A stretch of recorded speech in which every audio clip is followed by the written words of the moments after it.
censorship in those days, we were talking about the mid-1960s, was a terrible thing in this country. And not only were all films censored to the level that children could see them, but all films shown at events like the Sydney and Melbourne festivals were similarly censored. So, to me this was anathema, because in Britain, where I came from, and I'd been involved in film societies in Britain, film societies were exempt from censorship. That was kind of understood. So when I became involved as director of the Sydney Film Festival, my first and foremost compulsion was to do something about censorship.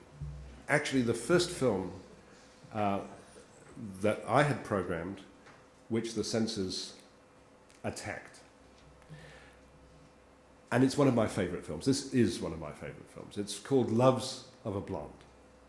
And it was one of the great films of the Czech New Wave. It was the second feature film made by Milos Forman.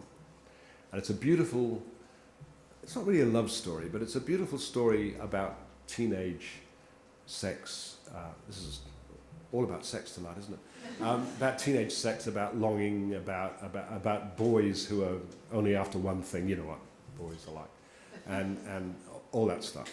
And it was so delicately done, and Forman had this ability to shift from comedy when you're really laughing at a scene, and then suddenly it's incredibly poignant.